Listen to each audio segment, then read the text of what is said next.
கிறிஸ்துவுக்குள் பிரியமானவர்களே, கர்த்தருடைய நாமத்தில் உங்களை மகிழ்ச்சியோடு வாழ்த்துகிறேன். கர்த்தர் உங்களோடு இருப்பாராக, உங்களை ஆசீர்வதிப்பாராக.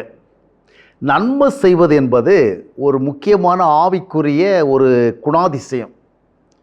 இயேசு கிறிஸ்துவை நம்முடைய வாழ்வில் ஏற்றுக்கொண்டதனுடைய விளைவாக ஏற்படுகிற ஆவிக்குரிய கனிகளில் முக்கியமான ஒன்று நன்மை செய்கிறது.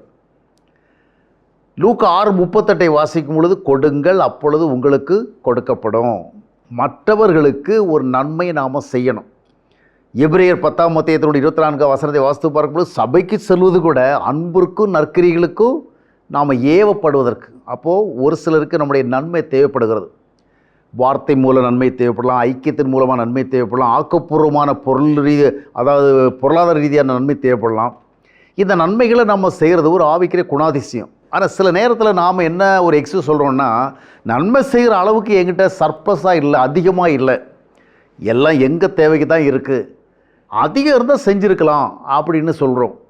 ஆனால் நன்மை செய்கிறதுங்கிறது நம்மிடத்தில் அதிகம் இருந்தால் தான் செய்யணும், அப்படி இல்லை. அதிகம் இருந்தாலும் கொஞ்சம் இருந்தாலும் இது ஒரு ஆவிக்குரிய குணாதிசயமாக இருக்கிறதுனால நன்மை செய்வதென்பது நம்முடைய முக்கியமான ஆவிக்குரிய கடமை. அதை நாம் செய்யணும்.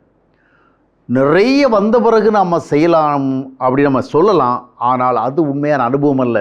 கொஞ்சம் இருந்தாலும் நாம் ஒரு சிலருக்கு நம்மால் இயன்றதை, பெரிய உதவி செய்ய முடியாவிட்டாலும் சின்ன உதவியாக செய்யணும்.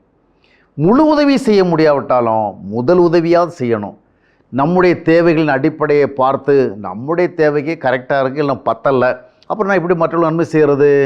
சில நேரங்களில் சில காரியங்கள் நமக்கு அதற்கேற்ற சூழல் இருக்கிறதா என்ற அடிப்படையில் அல்ல, இது தேவையானதா, அவசியமானதா, ஆண்டவருக்கு பிரியமானதா, அந்த விசுவாசத்தோடு நாம் செய்கிற பொழுது நிச்சயமாக நாம் அதற்கேற்ற நன்மையான பலன்களை அடைவோம்.